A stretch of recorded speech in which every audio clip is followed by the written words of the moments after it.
அருமையான தேவனுடைய பிள்ளைகளே, 7 வசனம் என்பது மிக முக்கியமான வார்த்தை. ஆண்டவர் 3 வருஷம் உலகத்திலே வாழ்ந்து ஊழியத்தை செய்தார். ஆனால் பாருங்க, சிலுவை மரத்திலே போய் அவர் சொன்ன அந்த 7 வார்த்தை மிக மிக முக்கியம், மிக மிக முக்கியம். ஒரு குறிப்பிட்ட மனுஷன் கடைசியிலே சாகும்போது முக்கியமான மத தலைவர்கள், அரசியல் தலைவர்கள் என்ன வார்த்தை சொன்னார்கள் என்று சொல்லி மனசுல இன்னும் வச்சுட்டு இருப்போம். அதே போல சிலுவை மரத்திலே ஆண்டவர் சொன்ன 7 வார்த்தை, அது ஆசீர்வாதங்கள். அது நமக்கு மிகவும் தேவை. அதை குறித்து நீங்கள் சொல்வது உங்களுக்கு ஒரு ஆசீர்வாதம். ஆனால் அப்படினாலே பாடலை பாடி அந்த 7 வசனங்களை நாம் தியானிப்போம். Luke chapter 23:34. Then Jesus said, Father, forgive them, for they do not know what they do. Father, forgive them, for they do not know what they do. Father, forgive them. If you see Jesus' 7 words on the cross, the first beginning from first word to the 7th word, it is not like he kept on saying, Father, forgive them, and the 7th verse he said, Father, into your hand I give my spirit. So it's not a word that we are hearing. It's a conversation between God the Son and God the Father. It's a conversation within the Godhood, where God the Son and God the Father strategizing a salvation plan for manhood. On the one hand, it is an agony of a dying person taking his final breath. On one hand, it's a torture and it's excruciation pain. On the other hand, it is a beautiful thing because it's a struggle between the Godhood, where God the Father and God the Son strategizing a salvation plan for manhood. லூக்கா 23ஆம் அதிகாரம் 39ஆம் வசனத்தை எடுத்துக்கொள்வோம்.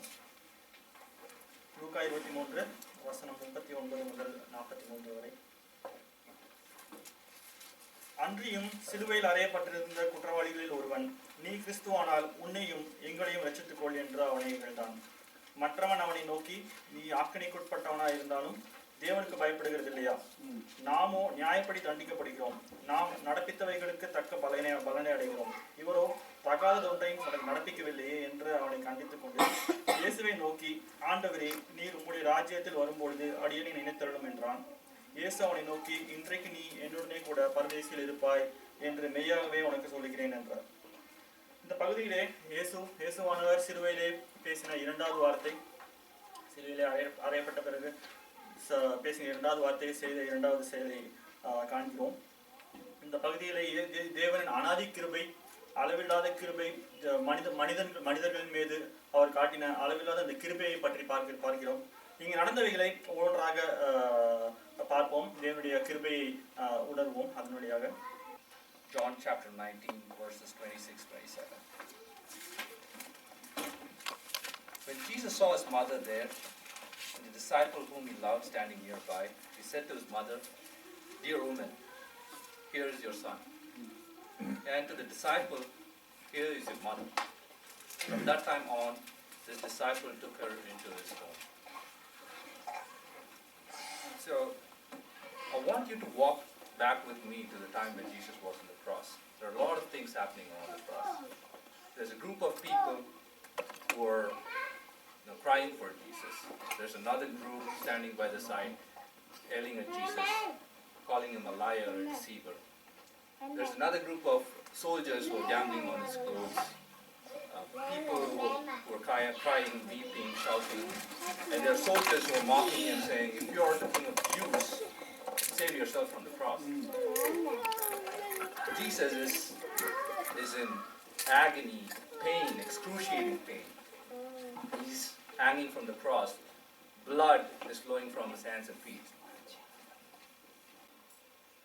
The book of Gospel according to St. Matthew, chapter 27, verse 46. மத்தேயு 27 வசனம் 46. And about the 9th hour, Jesus cried out with a loud voice, saying, Eli, Eli, lama sabachthani. That is, my God, why have you forsaken me? I'd like to spread this meditation into two divisions where we meditate upon Eli, Eli separately and Lama Sabachthani separately. இந்த வசனம் தனியாக தியானிக்க விரும்புகிறேன். Eli Eli லாமா சபக்தானிக்கு நமக்கு அர்த்தம் நேரடியாக வந்து வசனமே சொல்லிட்டாங்க. என் தேவனே ஏன் என்னை கைவிட்டீர்ன்றது நம்ம எல்லாருக்கும் தெரிஞ்ச புரிகிற ஒரு வசனம். பட் ஆனால் ஏன் இந்த வசனத்தை சொல்கிறாங்க அப்படின்னு பார்ப்போம். நம்ம இந்த வசனத்தை வந்து நம்முடைய சங்கீத 22ல் கூட படித்தோம். தாவீது ராஜா கூட சங்கீத 22:1 கூட இப்படிதான் சொல்றாரு, என் தேவனே ஏன் என்னை கைவிட்டேன்னு சொல்றாரு. ஆண்டவராகிய இயேசு கிறிஸ்து சொல்ற இந்த ஒரு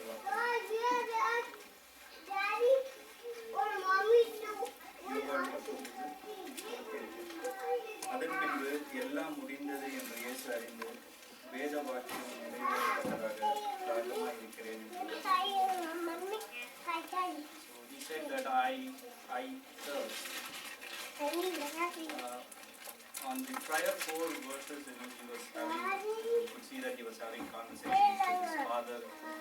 He was having conversations with his fellow folks who were on the cross on the other side of him. He was only talking to this, and he was talking to his mother. He was talking to his disciples, and then he was talking to God, as Joe said, right? God, where I'm saying. So this is the first time he talks about himself. He says, I thirst. யோவான் எழுதின சுவிசேஷம் 19வது அதிகாரம் 30வது வசனம் ஆங்கிலத்தில் படிக்கிறேன். When Jesus therefore had received the vinegar, he said, it is finished, and he bowed his head and gave up the spirit. It is finished. Just to understand it, this particular phrase a little bit better, we will go back to the Greek equivalent of what Jesus spoke. It is called tetelestai. Tetelestai. You need some little practice. Okay, so what that means is, it is more stronger than its meaning in English. Perfectly complete. It's done. Okay. It's one of the most powerful words Jesus spoke, which wanted to look at more on a situation basis. Like, let's say, an army goes and defeats its enemy and then comes back with a shout of victory. It's finished. It's like that. 7வது வசனம், பிதாவே உம்முடைய கைகளில் என் ஆவியை ஒப்புவிக்கிறேன். லூக்கா 23:46. முதல் வசனத்துல பிதான் ஆண்டவர் ஆரம்பிச்சிருக்காரு. முடிக்கும் போது பிதாவே உம்முடைய கைகளில் என் ஆவியை ஒப்புவிக்கிறேன். பிதாங்கிறது ஆண்டவருக்கும் பிதாவுக்கும் நல்ல ஒரு உறவு இருக்குது. அதான் பிதான்னு சொல்லியிருக்காரு. முதல்ல உறவு இருப்பதனால பிதாவுடைய கைகளிலே என் ஆவியை ஒப்புவிக்கிறேன் என்று சொல்லுகிறார். கைக்குங்கும் போது நம்ம ஒரு தகப்பன ஒரு பிள்ளைய கையை பிடிச்சி கூட்டிகிட்டு போகும்போது அந்த பிள்ளைக்கு ரொம்ப சந்தோஷமா இருக்குது. நம்ம அப்பா நம்ம கையை பிடிச்சி கூட்டிகிட்டு போயிட்டே இருக்கிறாங்கன்னு சொல்லி அந்த பிள்ளைக்கு ஒரு பயமும் இருக்காது, அது தைரியமாக போகும். அது மாதிரி ஏசப்பாவோட நம்ம கையை பிடிச்சிட்டு போகணும். ஏசப்பா நமக்கு உதவுவார். நம்ம கஷ்டங்கள் துன்பங்கள் எல்லாம் வரும்போது அவர் ஒருபோதும் நம்மளை கைவிட மாட்டார். கவனித்துக் கொள்ளுங்கள். முடிவாக 7 வார்த்தைகளை இறைவன் இயேசு கடைசியாக சிலுவையிலே சொல்லி முடித்தது.